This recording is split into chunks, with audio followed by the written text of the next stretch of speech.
રાજુભાઈ પટેલ।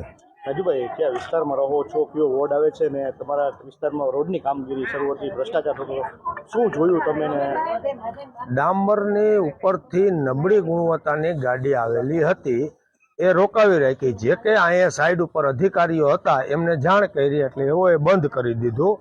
અને જે કોરો ડામર હતો, જેથી કરીને અહીંયા જે કાંઈ અધિકારીઓ હતા એને પણ ખબર નહોતો, ઉપરથી બાયુએ જોયું ત્યારે ખબર પડી, પણ જે અધિકારી હતા એમને જાણ કરી એટલે એઓએ કામ બંધ કરાવી દીધું અને બીજી ગાડી મંગાવી લીધી। આ ડામર અત્યારે સ્ટોપ કરાવી અને નવો ડામર કરાવી દેવાની એ અધિકારીઓ જવાબદારી લઈ લીધી, એટલે જેથી કરીને નબળો ગુણવત્તા વાળો ડામર અહીંયા વપરાય નહીં।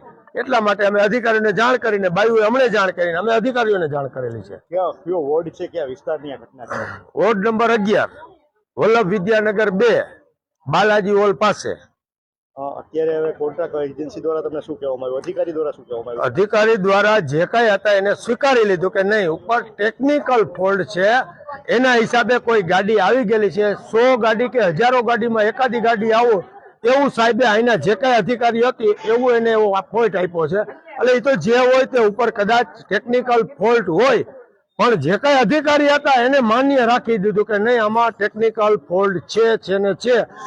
માનો છો ટેકનિકલ ફોલ્ટ હોય તો જ આવું થાય? કારણ કે આવું ઘણા રસ્તા બન્યા છે, ઘણું આવું થયું હવે આ જે જગ્યા ઉપર અમે જોઈ લીધું, હવે બીજી જગ્યા ઉપર જે થતું હોય તો પબ્લિક જાણ કરે તો ખબર પડે। અધિકારીઓ એના કામમાં કદાચ પડ્યા હોય અને બાયકાસ અથવા કોઈ મિલીભગત હોય તો વસ્તુ અલગ છે। કાર્યવાહી સાહેબ ચેકિંગ પહેલા થવું જોઈએ। જે જગ્યા ઉપર હોય એના અધિકારી નિમણૂક હોય એવો ચેક કરવું એની ફરજ છે।